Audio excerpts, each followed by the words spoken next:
Gần đây mình nhìn lại thì có vẻ những mảnh ghép cuộc sống mà mình đã đăng tạo ra cảm giác là mình rất yêu trẻ con, kiểu người phụ nữ của gia đình ấy. Diệp Minh là người của bộ kế hoạch hóa gia đình gửi xuống, xem chị mà em muốn đẻ luôn. Là một vài trong những comment khiến mình rất bất ngờ. Tại vì không phải như thế, mình sợ lấy chồng, sợ sinh con và vốn còn không thích trẻ con nữa cơ. Nhưng mà giờ thì mình cũng không tiện thanh minh cho ra nhẽ được, tại vì mình lại có bầu rồi. Khi mình thông báo rằng mình có bầu, một người bạn lớn của mình có hỏi là em đã sẵn sàng chưa? Mình trả lời là mình cũng hơi. Tuy vất vả nhưng mà em sẽ lo liệu được thôi. Chị cười rồi bảo là ý chị là em đã sẵn sàng để chấp nhận rằng Bốc không còn là em bé duy nhất chưa? Và thế là mình đã có vài tuần để vượt qua cú sốc từ câu hỏi bất ngờ này. Mình không sợ Bốc sẽ cảm thấy bị bỏ rơi hay là cảm thấy tình yêu của bố mẹ bị chia đôi, tại vì bọn mình sẽ làm cho em an tâm và hiểu được vấn đề thôi. Nhưng mà mình có lẽ đang tiếc nuối một cái giai đoạn mọi thứ đều là lần đầu tiên. Bốc là người đầu tiên khiến cho bọn mình trở thành bố mẹ, và mọi lần đầu tiên thì đều gắn với em. Lần đầu chạm vào một cái hình dáng nhỏ bé này, những đêm dài mất ngủ, lần đầu em biết gọi bố mẹ, hay là những chuyến đi chỉ có 3 người thôi, và những bữa cơm, những ngày cuối tuần mà cả nhà chỉ xoay quanh một em bé. Tuy háo hức và biết rằng thời gian tới sẽ rất là vui, mình vẫn cảm thấy hơi bồi hồi vì một chương rất đặc biệt của bọn mình sắp khép lại.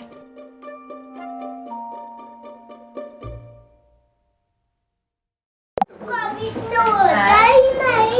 Quả bị nổ này. Có bị nổ. Ôi trời ơi. Quả bị nổ lần nữa này. Quả bị nổ nữa này. Tự nhiên còn tiền. Vâng, có tự gì không tiền.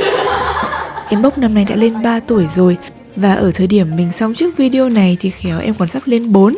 Mình rất mê giai đoạn Bốc từ 2 lên 3 vì em biết nói nhiều nhưng mà lại còn ngọng, có cá tính riêng nhưng mà vẫn còn dễ thương lượng, hiểu chuyện nhưng mà lại vẫn còn ngô nghê. Và ngoài ra thì hồi này má Bốc vẫn còn rất phính nữa.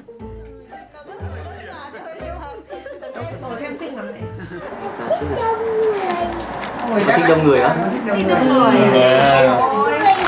Bốc ăn đi Bốc. Xin mời cả nhà. Một, hai, ba, Bốc ơi. Bốc vui thế. Wow. Happy birthday to you. Happy birthday to you. Happy birthday, happy birthday, happy birthday to you. Bốc 3 tuổi. Con ước muốn gì? Con ước không con ước ai nữa?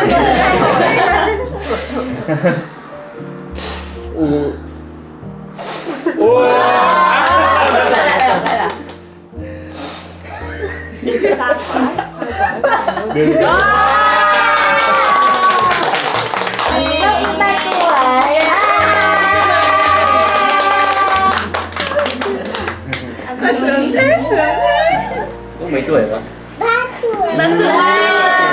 3 tuổi to rồi. Thế là chị Lốc.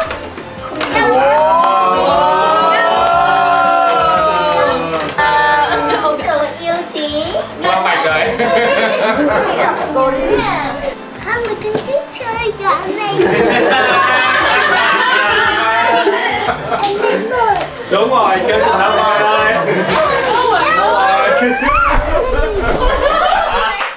Mai theo tình duyên ta nữa vời. Bài này là bài Thiệp Hồng gì đấy ạ?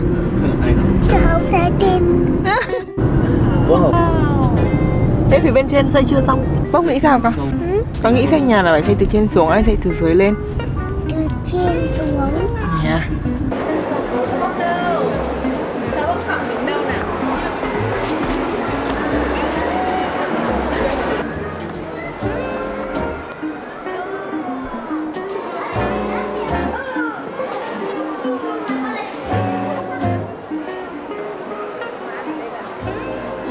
Chúng tôi được vật ở trên sa mạc. Hồi bé khi đọc sách trang trại thì có gà bố, gà mẹ, gà con, lợn bố, lợn mẹ, lợn con. Bốc đã tự gọi mình là Bốc con. Ngay lúc ấy Bốc còn nghĩ là phòng của Bốc có thể gọi là chuồng được. Vì thế quá là đáng yêu nên bọn mình vẫn để Bốc tự gọi Bốc là Bốc con cho đến tận bây giờ. Giữ hai bạn lên cao. Phải có cái gần hơn này. Mà kính to ở trên trần ý, đổi màu đấy.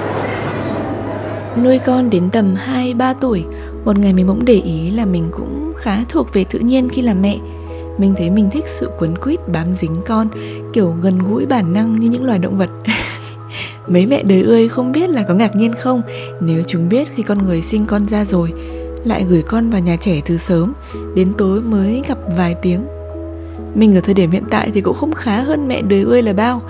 Mình cũng không chắc rằng nhà trẻ có phải là một bước tiến văn minh hay là một thỏa hiệp có phần hơi buồn và thiệt thòi nữa. Mình muốn gửi con đi nhà trẻ muộn nhất có thể, nhưng mình cũng hiểu rằng đấy cũng phụ thuộc vào văn hóa, khả năng và điều kiện của mỗi gia đình nữa. Mẹ chưa kịp xếp cái này. Bóp lát ngay. Thế. Chị. Bài gì bóp thuộc ấy nhỉ anh nhỉ? Bà đã hát sai rồi. Con mẹ có thấy con thuộc không? Có hát đâu? Có. 2, 3. Thiếp hồng tên anh thì đúng, sai tên anh. Ai cắn tơ hồng, ai gieo tình duyên ta nỡ vời. Ai hát sai lời, ai chợt nhịp dừng lại khi đang ca. Đoạn sai cũng lệch phim, tất cả lại tại ai. Khoác áo vô quỳ em làm dâu, đời thì em để đâu bên ấy sang giàu. Đừng bận tâm anh bế dâu, câu hát ân tình. Giang chiều hát, hàng chim lung lay, mẹ hát chim đầy. Hàng xinh tươi luôn hé môi cười, đưa em vào đời Đẹp như ước mơ, đưa em vào đời đẹp như ước mơ. Bạn hay thế, quá hợp hát trên dãy. Mình lái đó các bạn ơi. Mình lái đưa chồng đưa con đi chơi đó. Mùa hè rồi. Hay cứ ra ngoài kia chơi xong kệ bốc. Oh no. Mình đến mắc ly rồi. Lần này một tí thôi á. Con ngủ nhưng có thấy nhanh đúng không? Cái gì đây? Họ vẽ đấy, nếu mà mình nhìn từ trên xuống sẽ nhìn thấy. Đây là máy móc. Ôi, đây là ống nước này. Đây là ống nước này. Ống nước này. Ống nước. Thời tiết lạnh lẽo của châu Âu vào mùa đông là một trong những lý do mình nghĩ một cách chủ quan là vì sao người Tây lại có nhiều con thế. Vào mùa đông thì mọi hoạt động chủ yếu đều diễn ra trong nhà, không thì loanh quanh từ nhà ra quán cà phê, thư viện, bảo tàng, triển lãm, nên là cần để nhiều cho gia đình đầm ấm đông vui. Đây là một phỏng đoán nghe rất là thiếu chín chắn. Súng săn ngày xưa của các chú ấy dùng súng này săn đấy, tức là phải bắn các bạn. Súng săn nhỉ? Đi từ đây đi. Con thỏ dùng, con công dùng, con cáo dùng. Thế. Nó súng. Súng săn, súng của chú thợ săn hả? Để cho chúng bắn những con chim. Ừ. Hai con chim này. Chúng mau về cờ kế. Anh ngồi sao lại ngồi á?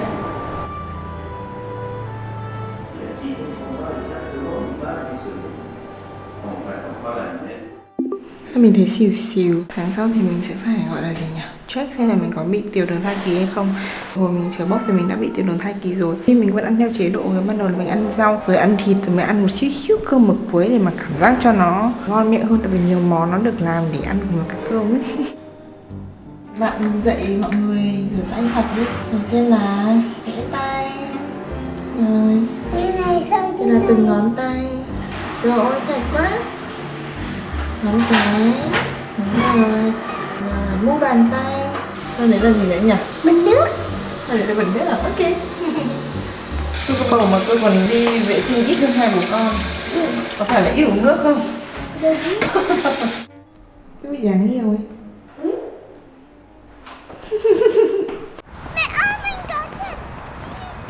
Thực tế thì các gia đình Pháp có từ 2 đến 3 con. Các bạn bốc thì hầu như gia đình sẽ có 3. Và họ lên kế hoạch khá tỉ mỉ cho việc sinh con. Hồi bốc lên 3 thì mình đã thấy bụng mẹ của khá nhiều bạn trong lớp bốc đã giấu quả bóng khá là to rồi. Bọn mình thì luôn tưởng tượng đến việc có 2 con. Có thể là vì mình thì có một chị gái, còn chú thì có một anh trai. Nhưng mà phải đến khi bốc lên 2 thì bọn mình bắt đầu nghĩ đến việc có em nhỏ, vì lúc đó bốc mới thực sự ngủ qua đêm. Nghĩ lại thì mình vẫn không hiểu bọn mình đã sống sót thế nào qua 2 năm thiếu ngủ. Dù tự thấy là bọn mình nuôi con cũng khoa học và cẩn thận, riêng sự ngủ của bốc là điều đã khiến bọn mình suýt bất lực. Nhưng như các mẹ đi trước vẫn nói, mọi thứ sẽ dần dần khá lên thôi. Thế là lên 2 tuổi thì em ngủ xuyên đêm, và lên 3 tuổi thì em chủ động tự đi ngủ một mình. Thế nên xin chính thức nói lời tạm biệt với giấc mơ lập đội bóng 11 người của huấn luyện viên chú rể nha. Có mang giấy ướt vào đây không? Thôi chết rồi, quên giấy ướt trên xe rồi. Đấy đi cơ. Kinh. Không có lạnh không? Không lạnh ạ. Đây có lẽ là hôm picnic cuối cùng mà trời gió táp lạnh lẽo, mây thoát ẩn thoát hiện như vậy. Và tâm trạng của cả nhà cũng đi lên nhiều từ đây. Cô đang lấy cu đa cho con nhé. Ôi giời, không phải bình thường nữa. Ôi, bố chạm vào lưỡi con à? Hay là tay? Tay à, kìa. Tay cầm mát, bố tưởng là lưỡi con. Chúc mừng ngày quốc tế nữ phụ có bạn. Đâu con? Con không thích hàng. Có tính hàng nào? Các bảo cảm ơn nhé. Anh Hoa.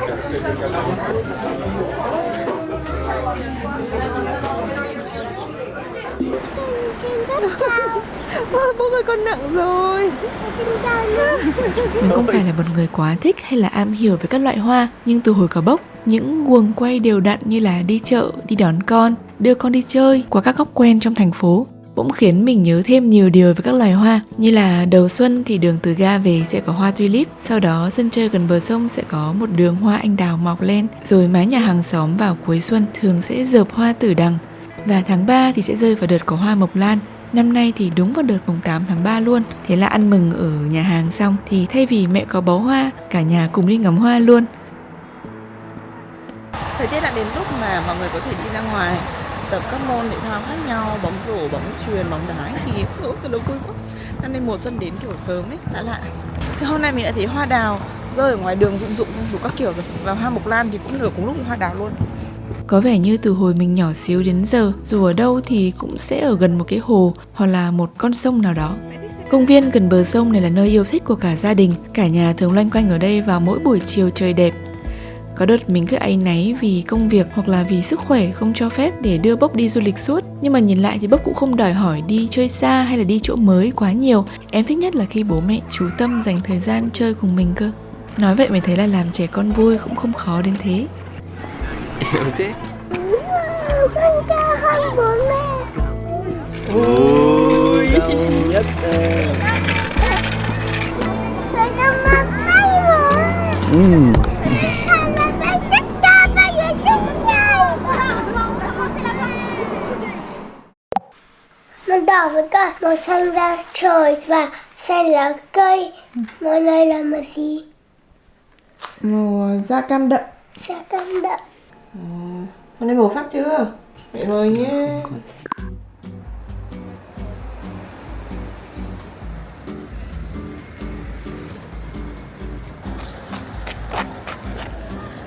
Anh chơi mất nè. Rồi là bữa nay sẽ về ra chứ mấy mà một. Bên này chúng ta đang ở Grand Palais. Nào con thử phân biệt tên nào, bên đằng sau con là gì? Đúng rồi, phải con bên kia. Các hoạt động văn hóa cho trẻ con ở Paris có thể là bất cứ cái gì. Đây là một trong những điểm khiến mình hài lòng nhất trong đời sống phụ huynh ở kinh đô ánh sáng. Hôm nay Bốc đi Petit Palais để học làm xiếc. Bố mẹ đứng xem còn thèm được chơi hơn cả con nữa.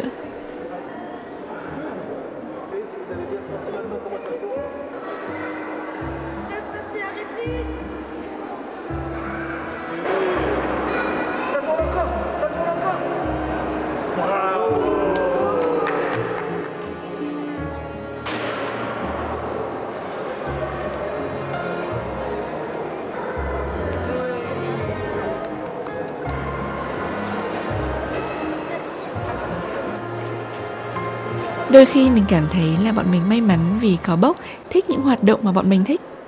Và ngược lại thì bốc cũng may mắn như vậy. Mình cũng gọi là thích đi cà phê, hàng quán.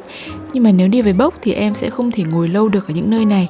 Nhưng bọn mình có thể dành nhiều giờ đi xem tranh hoặc là đi xem gì đó, miễn là mình có khả năng truyền đạt lại những điều thú vị hoặc là kiến thức mới cho bốc. Đôi khi thì mình cũng bất lực vì các câu hỏi không ai ngờ tới, như là tại sao cô Tượng này nằm ngay giữa đường, tại sao cô chú Tượng lại không hay mặc quần áo. Hai người này ra Người là đang đỡ một chú đúng không? Đấy như kiểu là chú mình kêu Tùng rồi ấy. Là hai người kia đang khóc, đang đỡ chú đấy như thế này xong rồi khít à? Lắm lắm. Con nhìn kìa. Đấy những cái góc này mà con cầm chai nước ở đây đi. Con làm rơi mà. không có không phải Con đang nhặt đi để mà nó vô tình.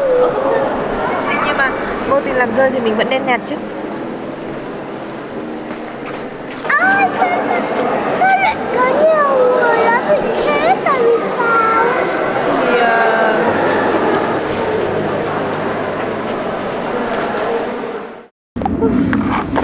da của chị sẽ rất hợp với mấy cái hai cái màu này rất hợp chị. Một cái là để highlight trũng mắt ấy, cái là kiểu hồng hồng ở giữa, nó có một cái sự di chuyển từ cái nhạt sáng nhất cho đến cái phần đậm nhất. Có matcha tự pha. Dù là bầu hay không bầu thì mình cũng rất là thích picnic hoặc là mua takeaway rồi ra ngồi chỗ thoáng. Thích hơn là ngồi trong quán nha, vì vừa tránh được đám đông ồn ào, tránh được cả mùi thuốc ở trong terrace nữa. Cái này thì khéo là do độ tuổi thật đấy, tại vì hồi 20 thì mình thấy là mình chịu được. Vì các bạn mình thì ở Pháp hay là ở Việt Nam cũng có khá là nhiều người hút thuốc. Không được. Mình đi cái đường này rồi á. Đúng rồi, mình đi đường này nhiều lắm. Chắc phải biết là con cúi thì con nhìn được nhưng mà sẽ không tốt cho cổ của con đâu. Ôi cứ phải nhìn vào cái lỗ này để nhìn thấy đằng trước. Hơi lạnh nhưng mà nắng người hơn. Con thích bài nào con chọn, hai cái đấy. Trong đầu mình đang bị sắc cái bài mà nguyện cầu đến 50 năm về sau. Với cả bài gì nữa ấy nhỉ? Rồi em xem TikTok ấy. Em hay biết nhạc trend hơn. Cái gì ngàn năm ánh sáng. Nó nhảy từ trên mây xuống. Ôi trời ơi, làm tạm này mình nha, hôm nay quên mang rào nha. Ôi mẹ là vết tê. Hay mẹ mượn mũ của bác không? Không, mẹ có lạnh đâu. Con cầm này. Con đi. Đâu em kêu gió thôi chứ anh mới là người bị lạnh ấy. Mặt trăng khuyết à? Khuyết. Để mình điên này. Em ơi. Chưa gì bốc đã dính quýt ra đây rồi. Sao lại có thể nhắc dính quýt như thế? Anh sáng.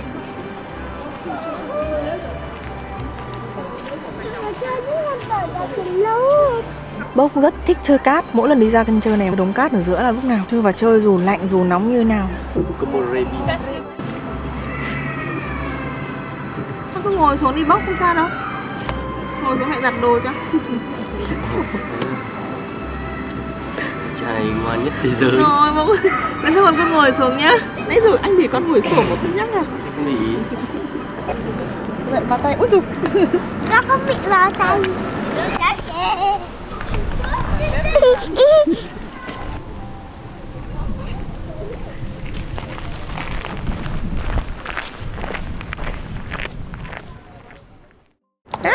Bố mình đang ở đâu? Ủa xe tải.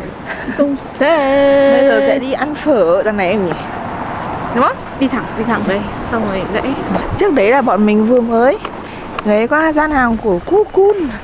Cocoon đã có mặt tại Pháp ở Globe Station Liège. Không biết là khi mình đăng cái này thì đã kiểu 6 tháng sau trôi qua chưa. Nhưng mà thấy những sản phẩm Việt Nam ở đó thì siêu vui luôn. Các bạn ơi, không phải chị Diệp Minh không muốn ra vlog đâu, mà chị quá bận các bạn ạ. Nên là hãy cố gắng chờ nhá. Tự nhiên xin không cảm hộ vậy. Cố gắng chờ nhé các bạn. Đầu tiên chị cảm thấy là mình có thể có một cái vlog dùng được. Nhờ kiêng khem cẩn thận và cũng may mắn nữa thì lần này mình không bị tiểu đường thai kỳ. Mình ăn khá là ngon miệng và cũng ăn tương đối đấy. Chưa gì thì mình đã nặng hơn cái hồi bầu bốc và không mặc vừa được đồ bầu hồi đó nữa. Nhưng cũng vì đây là bầu lần 2 nên là mình không lo lắng là không giảm được đâu. Mình nghĩ là sau sinh thì còn stress cho em tu ti, tốn sức nên là mình sẽ dần dần lại dáng thôi. Quan trọng là mẹ ăn ngon, ngủ ngon, vui vẻ. nhỉ? Mình thường vào Paris 2 tuần một lần để ăn hàng hoặc là gặp gỡ bạn bè. Đấy, tưởng làm freelance thì sẽ rảnh hơn và vào Paris chơi nhiều hơn. Nhưng mà thực ra là mình rảnh lúc nào thì cũng sẽ ưu tiên làm việc hết. Không làm thì sẽ không có tiền. Mình cần chăm chỉ như là một chú ong. Buổi sáng thì làm chỉ đạo nghệ thuật, buổi chiều thì làm video. Có lần mình cũng lên ngó nghiêng tìm việc công ty hoặc là agency, nhưng mà lại thôi. Bởi tuy lu bu nhưng mà cuộc sống freelance vẫn có sự tự do nhất định, nên là mình rất biết ơn khi có sự lựa chọn này. Tuy nhiên thì sắp tới sẽ phải chủ động nhận ít việc hơn thôi. Riêng ai gì đấy em có thể đi cà phê chị cũng thế. À em biết cái đấy rồi, là tự khai xe đấy. Rồi chỉ cần lắp vào này thôi đúng không? Nên là mấy cái máy xay cái kia nó sẽ có các cái trục khác nhau, xay mịn, xay các Cái này 219 ơ. Chỉ 49 ơ. Tôi rất thích đi với Quỳnh, tại vì mỗi lần đi với Quỳnh tôi sẽ không bị mua gì cả. 45 ơ cho 3 con mèo điên rồi.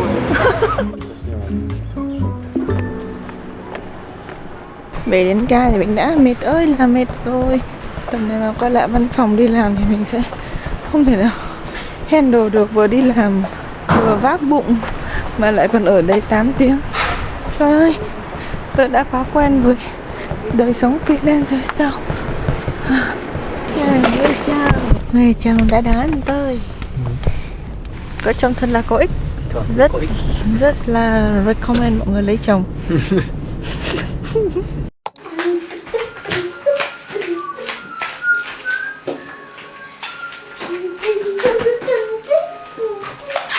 Đèn đèn. Messi. Chào về nhé, mình sẽ chơi Mario nhé. Mario. Yes sir. Eso. Sí, sí, sí. Cái này. Nấm nhá. Con làm Zumba, mẹ làm Rosalina nhá. Tròn tròn đúng không ạ? Con thắng. Mẹ chúc mừng Bốc nhá. Nào, sau đây thì con đeo vào dây vào tay này. Con ăn được. Dạ rồi, ok. Lần đi. Ui. Ui. Bốc chơi giỏi hơn rồi con bốc kìa.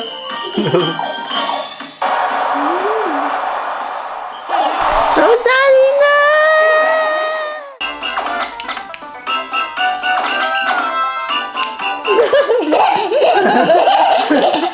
Bốc được đấy.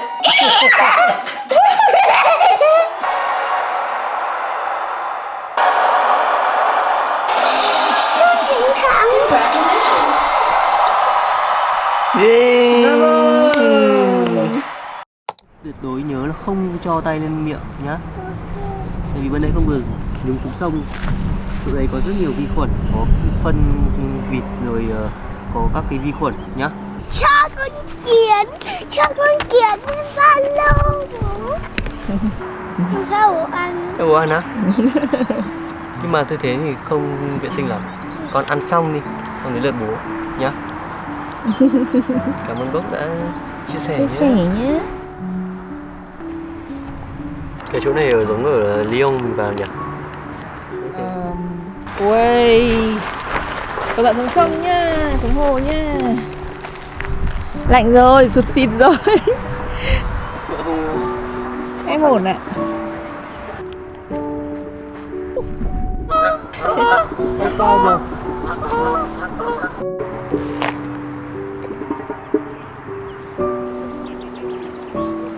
Chị sợ không ngồi dậy được. Thôi. Nhọn. Đến tháng thứ 6 của thai kỳ thì mình mới chính thức hết nghén. Trông có vẻ tươm tất giống con người hơn rồi đấy. Vì mình có sức lực hơn để chăm sóc bản thân. Chứ hồi đầu mình siêu nghén lại còn đang giấu bốc ấy. Mà em đã ngờ vực sẵn rồi, tại vì mình hay buồn nôn. Mình nằm bết bát cả ngày luôn.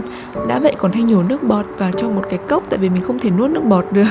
Giống như các cụ ăn trầu mà hay phải nhổ ra ấy. Bốc cứ thắc mắc là mẹ ơi, tại sao mẹ không nuốt được nước bọt thế? Sao bụng mẹ to thế? Vì Bốc nhạy cảm và nhớ lâu nên bọn mình đã đợi khi chắc chắn một chút rồi mới nói cho em. Mẹ có chuyện thì muốn nói với Bốc đấy. Nào quản đấy. Gần đây Bốc bảo là mẹ ơi sao mẹ ốm lâu thế? Lúc mà đang thay quần áo Bốc bảo là mẹ ơi sao bụng mẹ to thế? Con nghĩ bụng to thì sẽ bị ốm kiểu gì đấy? Ốm kiểu đau quá. Bị đau thôi à? Hay bụng to là vì có gì bên trong đây? Thế là em bé. Các em bé nào đấy? Con đoán thì không hay là bây giờ con vừa biết. Con vừa viết. Xem bụng mẹ đứng là có em bé đấy. Bé nào? Em của bố đấy. Em của con. Hôm trước bác sĩ có giúp mẹ chụp ảnh đấy. Để không mẹ. Thì Sắp để ra rồi. Không để chung còn lâu 6 tháng nữa. 6 tháng mới đẻ ra bụng mẹ. Còn bây giờ em còn đang bé nên bụng còn đang chưa to lắm đây. Bụng chỉ hơi to. Thì em còn bé, em không đang bằng quả dâu đấy. À, mẹ có ảnh khác dễ nhìn hơn đấy. 3D thì trông cũng dễ hiểu. Em ăn gì đấy? Em đang trong bụng đấy. Con thấy không? Em có cái dây rốn nữa này. Mẹ ăn đồ ăn thì đồ ăn dinh dưỡng sẽ truyền con dây rốn vào bụng em. Đấy, tiếng trong bụng mẹ đấy. Con thấy không? Đây là mô hình thôi, không phải thật. Cái khỏi tiếng đấy. Lúc ở trong bụng mẹ cứ nghe thấy tiếng đấy. Cứ nghe thấy tiếng đấy. Ở trong lúc đang ở trong bụng mẹ. Con bé kiểu như này con nghe thấy tiếng đấy. Con chưa quên á. Con vẫn nhớ à?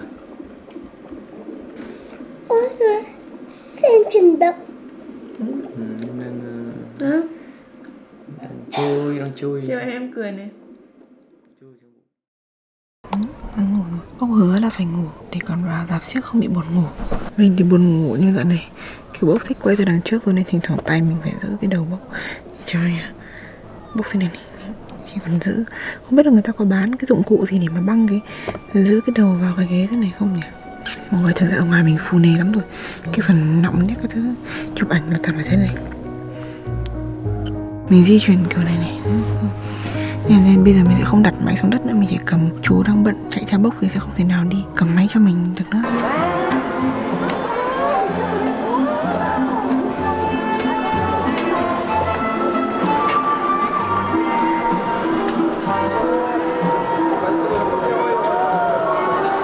Thế là mình đi xem trước ở Pháp luôn rồi nhỉ?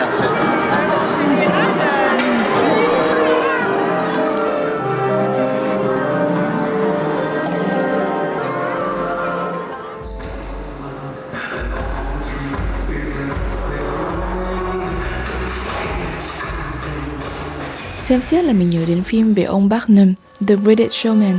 Mỗi lần mình xem lại là lại bồi hồi vì được nhắc về những giấc mơ hoang dã nhất của mình. Mà mỗi lần kể ra thì ai cũng sẽ bất ngờ vì có thể là bất cứ cái gì. Và may mắn là giờ mình không còn tiếc gì nữa. Vì ngày xưa thì mình cũng đã thử, đã nghịch và thậm chí là đã phá đủ nhiều. Để bây giờ mình ít khi cảm thấy tiếc gì đó ở thời điểm hiện tại. Tuy nhiên, bao giờ cũng có tuy nhiên. Mình cũng có những lúc mà mình chênh vênh và tự so sánh mình với những dáng vẻ tự do, thích làm gì thì làm của những bạn mà chưa vướng bận con cái. Nhưng lúc đó cũng ít thôi, và ở cái thời điểm mà mình mới có Bốc ấy, mình chưa quen hoàn toàn với thực tại. Chứ giờ thì mình cũng cảm thấy hài lòng với nhịp sống đều đặn, ngày trôi nhẹ nhàng êm đềm cùng với gia đình. Mình cảm thấy đầy đủ hơn rất là nhiều rồi. Có lẽ thế mà mình đã bắt đầu vững tâm và cảm thấy sẵn sàng cho một hành trình mới.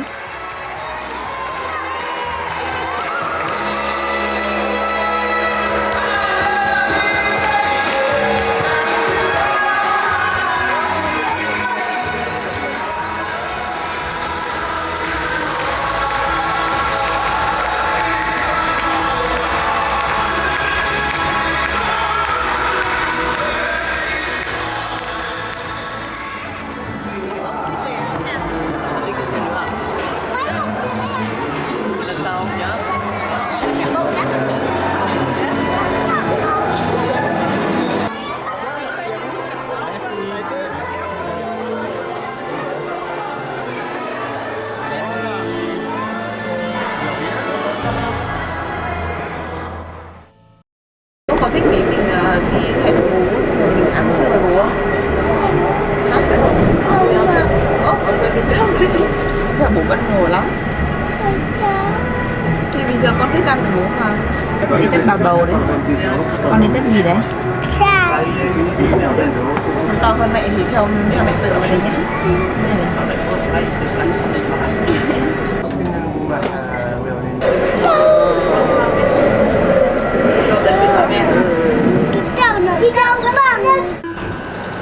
Mình xuống bến gì đây?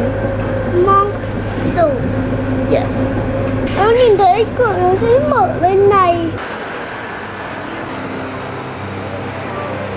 Vừa vào cổng đã chơi cái gì đây rồi?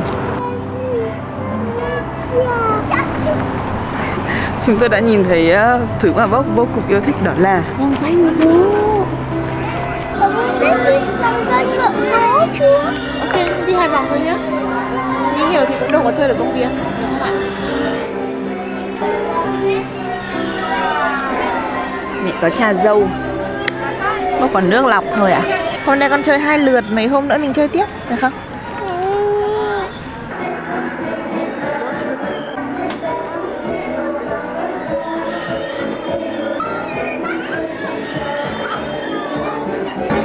Bốc có vẻ hơi buồn vì không được đi cái tàu ngầm mà Bốc thích ấy.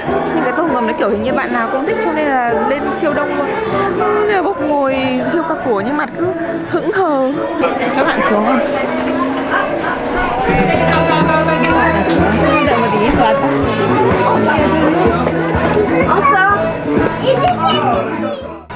hoa đẹp chưa này?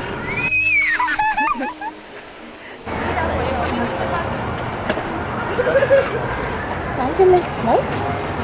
Đấy. Em bé. Đi bên bé á, ôi chú chúc chị. Sao mày bạn Yên?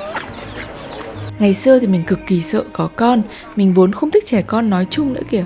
Mình cảm thấy không thể nào lo liệu và chịu trách nhiệm cho một đứa trẻ. Tại vì mình cũng thấy mình không khác đứa trẻ là bao. Nhưng mà việc gì đến thì nó cũng sẽ đến một cách tự nhiên. Như cách đây hơn 4 năm thì mình đã mong muốn có được một hạt mầm của hai bọn mình. Mình tò mò xem em sẽ lớn lên thế nào, tưởng tượng với bức tranh rông rả của cả ba người. Và cũng y như 4 năm trước, mình vẫn thấy quyết định đưa em bé đến với cuộc đời là một quyết định rất chủ quan của người lớn. Bất giác lại vừa thấy háo hức và vừa căng thẳng rồi. Nhưng khi Bốc đến với bọn mình và dần dần lộ rõ tính cách của em hơn thì mình lại có thêm động lực một lần nữa. Mình thấy tại sao một con người có thể từ một hạt mầm xong lại trở thành một sinh vật thú vị và sâu sắc như thế. Tạo hóa thật là kỳ diệu ấy. Có lần mình kêu vu vơ là ôi bầu bì trông mình chán quá, trông không xinh. Thì Bốc lại bảo là con thấy mẹ vẫn xinh lắm. Thế rất là đáng yêu thế nhỉ. Mình cũng chưa bao giờ phải nhắc em vì va vào bụng của mẹ hay gì cả. Tại vì Bốc luôn để tâm và cẩn thận với mẹ lắm ấy.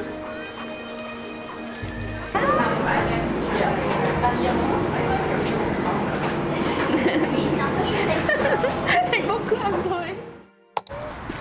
Đơn nào bố? Đơn này hay là đơn kia?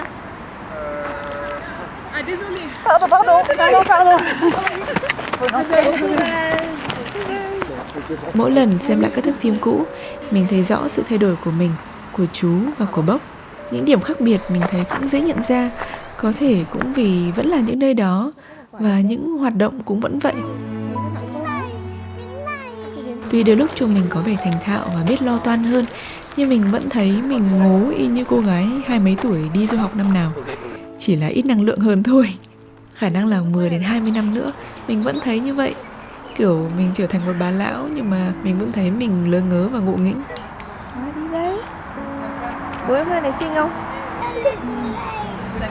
Thơm nhẹ. Mọi người thường nói là đến mùa xuân thứ 10 ở Pháp thì sẽ bị dị ứng. Có vẻ như thế thật, tại vì bây giờ bọn mình đang ở năm thứ 12 hay năm thứ 11 ấy. Thì mình bị từ năm ngoái. Mũi khó chịu cực kỳ luôn, đêm không thể ngủ được. Mình cứ nằm xuống phát là tịt cả hai lỗ.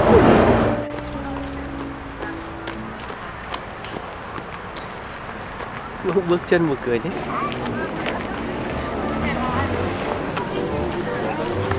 Vé rồi nè.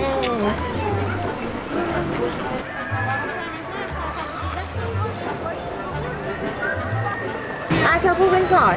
Cảm ơn. Anh đây quả thân. Cảm ơn, con ở đây không? Bánh. Cái mặt anh có không phải cái bánh. Con có sợ nhanh không? Con có sợ quay nhanh không? Quay cõi. Quay. Con có chữa nhìn ra. Mình và Khanh đứng đợi ở đây để cho bố lên. Thực ra mình có thể lên nhưng mà mình nghĩ là người ta không ghi cái bảng nó cấm người bầu, nhưng mà chắc là sẽ kiểu bạn bị sao bạn tự chịu, nên là tốt nhất là mình không nên chơi. Đi xe sóc đã cảm thấy em bé kiểu hơi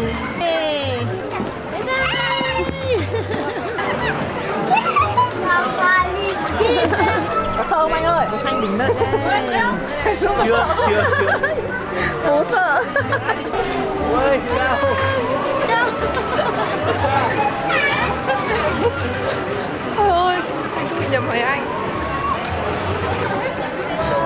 Tiếp tiếp. Sao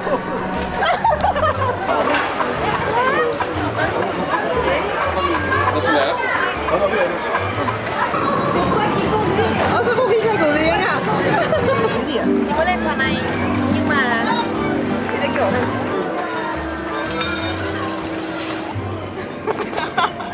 ôi thì mùa đông xấu hơn hẳn nhỉ? Không ngờ là mùa hè đẹp này đấy. Không phải là vượt hàn không?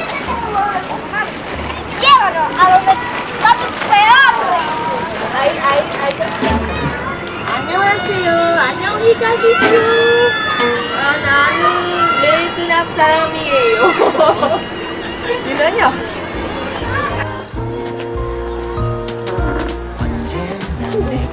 lịch sử.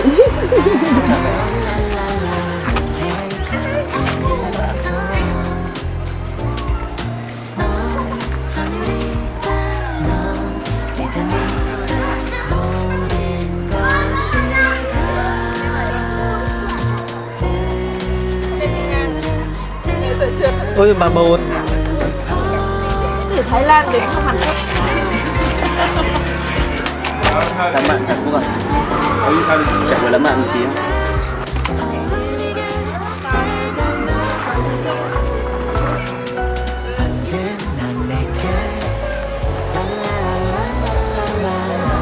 Bố thích trò này đấy.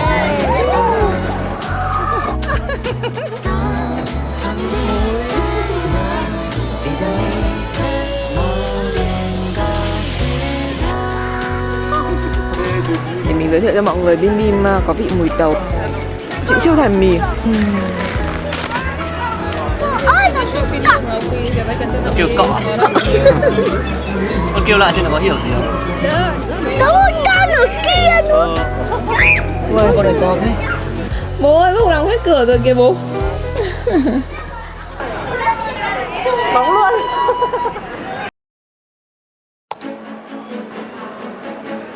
Hôm nay bọn mình dành ra một ngày trong tuần không làm gì để đi chơi ở Musée d'Orsay trong lúc mà Bốc đang đi học.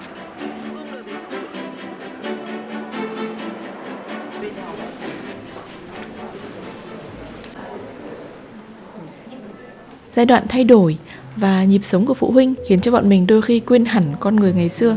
Quên cả cái khoảng thời gian cùng nhau luôn ý. Nôm na là quên cả phần riêng lẫn phần chung. Và khi có dịp hồi tưởng lại thì bọn mình cũng thèm quay lại khoảng thời gian hồi đó chứ.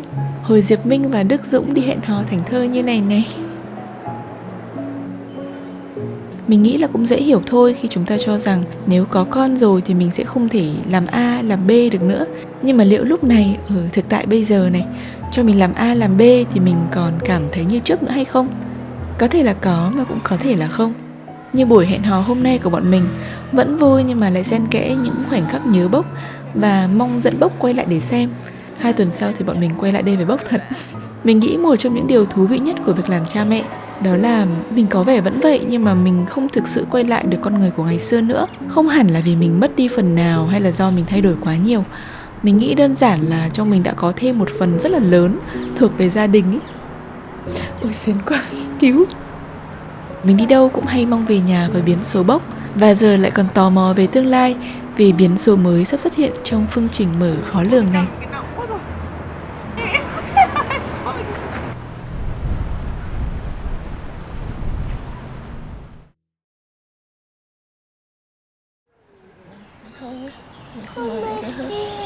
Mình không nói linh tinh.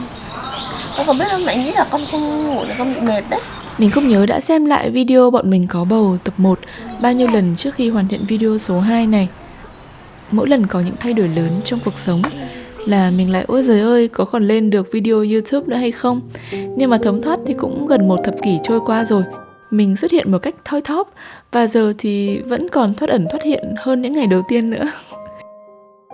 Thỉnh thoảng vào check phần bình luận thì mình nhận ra là có những bạn xem mình từ hồi mình còn đi học, lấy chồng, đời sống văn phòng, rồi là có em bé đầu tiên.